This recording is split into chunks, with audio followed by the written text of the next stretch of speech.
Hej og velkommen til aftens vejrudsigt.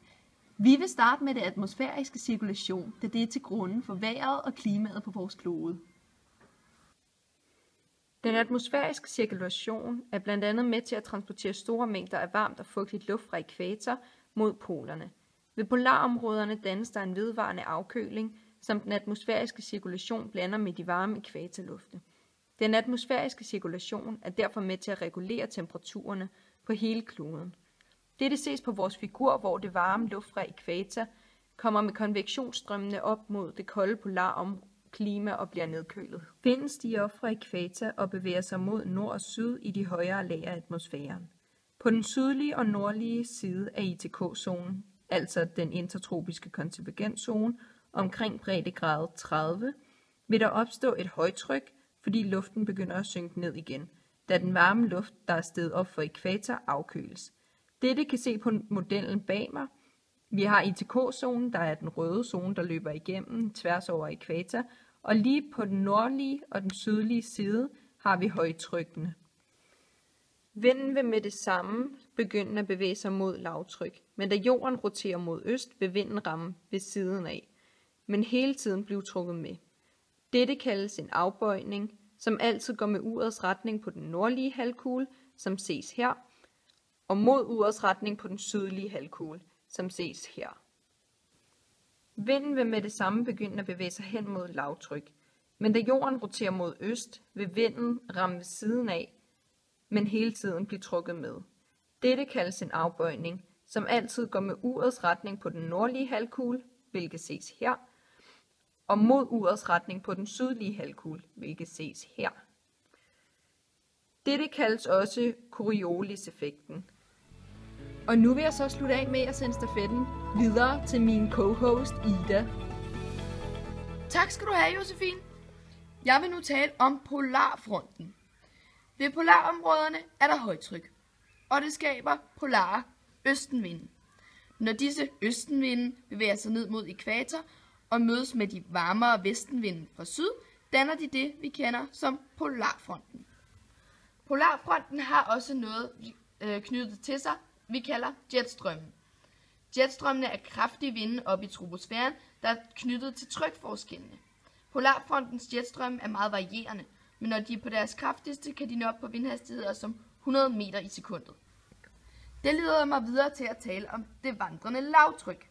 Når det bliver sommer, bliver luften over Nordpolen mindre, og derfor bevæger polarfronten sig mod nord. Og omvendt om vinteren, når luften over Nordpolen bliver større, vil polarfronten bevæge sig mod syd. Så vil jeg lige nævne noget om koldfront og varmfront. Når kold luft fortrænger varm luft, kaldes det en koldfront. Når en koldfront passerer, kan man se det som meget kraftig regn eller f.eks. skybrud. Omvendt er en varmfront, når varm luft fortrænger kold luft. Fordi den varme luft er lettere end den kolde luft, glider den varme luft over den kolde luft. Og på den måde bliver der så dannet skyer. Og når de skyer fortætter, begynder det at regne. Og nu vil min skønne co-host Philip fortælle videre om vejret. Værsgo til dig, Philip. Tak. Og her har vi så vejroversigten for Danmark for onsdag den 25. februar 2015. Vi kan se her, at der fortsat kommer byer rundt omkring i landet, men i løbet af aftenen og natten vil det blive tørt og mest klart vejr, bortset fra rimetog rundt omkring. Temperaturen vil komme ned mellem 3 og 2 grader i løbet af natten, men vi får lidt varmere vejr og sol, især på vestkysten i løbet af dagen. Der kan dog være fare for pletvise glatte veje, så pas på med det. Her har vi et frontkort for onsdag den 25. februar kl. 13. Og de her streger, vi kan se, det er grænserne, som viser isobartallet. Og de her isobarer, det viser lufttrykket, og lufttrykket styrer vindhastigheden. Så når vi kan se, at det er meget tæt, så er der en meget høj vindhastighed. Og vinden går mod lavtrykket, som er heroppe, fra højtrykket, som ligger længere nede. Og på grund af Coriolis-effekten, som er forklaret tidligere, så bliver vinden drejet mod højre. Så vi får altså lidt vind fra sydvest. Vi kan også se en varmefront, som bevæger sig ind over Danmark og ind over Europa her. Og den kommer så med luft fra de tropiske lag sydpå. hvor at vi ellers har polarluften nordfra. Og det kan vi se her, at det er kold luft, som lige nu bevæger sig ind over Danmark, og derfor vi får de kolde temperaturer. Varmefronten medfører landeregn, og vi har en koldfront længere ude, som altså kommer med bygeregn. Og det er også blevet nævnt tidligere. Her nordpå har vi også en varmefront, som bevæger sig ind over Europa, som også har en smule nedbør med sig, men har ikke lige så meget, da der ikke er lige så meget vand i skyerne, da det er meget langt fra havet. Okay. Her har vi temperaturkortet for onsdag den 25. februar, og det ligner måske, at det var meget forudsigeligt, men vi kan se herude, at varmfronten, som vi kiggede på tidligere, altså har en varm sektor imellem koldfronten, som ligger endnu længere bagud, og den varmfronten. Her kommer der en del koldere luft, da det ligger imellem fronterne. Og torsdag den 26. februar, der kan vi så se, at koldfronten langt det meste af vejen har indhentet varmfronten, da koldfronten bevæger sig en del hurtigere. Den kolde luft skubber så varmfronten, som er varm luft, op i luften, og så bliver den nedkølet. Det fortætter luften så og kommer ned som nedbør. Derfor kommer der rigtig meget regn omkring de her okklusioner. Ja. Her kan vi se hydrotermfiguren for Vest- og Sydsjælland samt Lolland Falster. Det er en figur, der viser både temperaturgennemsnittet og hvor meget nedbør, der gennemsnitligt falder i de forskellige måneder. Og vi skal så fokusere på februar måned. Og den siger, at der vil falde 31 milliliter nedbør om året i gennemsnit. Syd- og Sønderjylland, det er også en hydrotermfigur, som fortæller, at der vil falde 42 millimeter nedbør om året. Så det er altså 10 mm mere. Og hvis vi kigger på vejrudsigten for den næste uge, så tæller hydrotermfigurerne rigtigt på den måde, at Syd- og Sønderjylland får en del mere regn, end Sjælland gør. Dog siger prognoserne for de næste 5 dage, at der vil falde 18 mm regn. Og hvis det skal passe med inden for februar, så skal der næsten ikke regnes resten af måneden. At hvis der fortsætter med at regne så meget, vil der falde over 100 ml for måneden.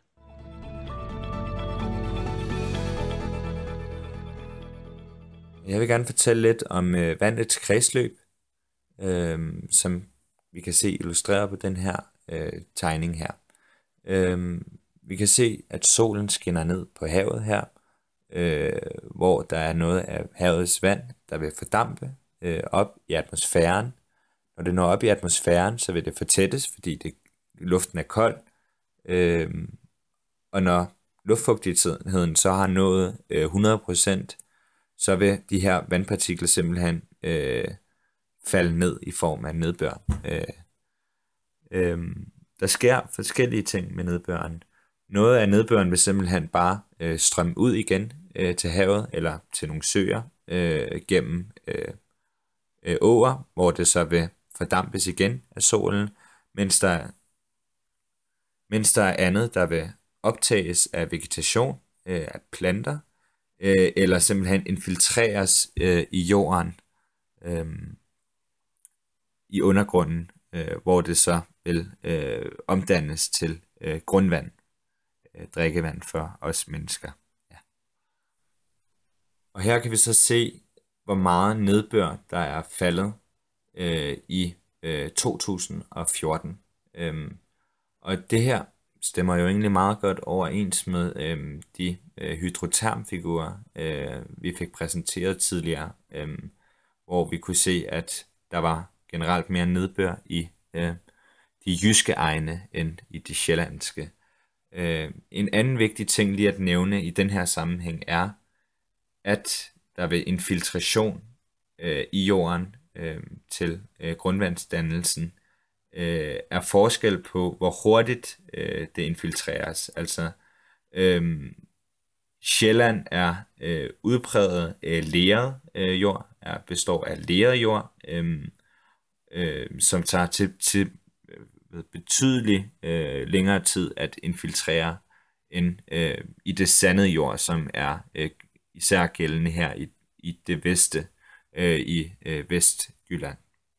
Det stemmer overens med hydrotermfigurerne. Så vil jeg kort snakke om grundvandsdannelsen. Som jeg nævnte før, så dannes grundvand, når nedbøren infiltreres gennem jorden.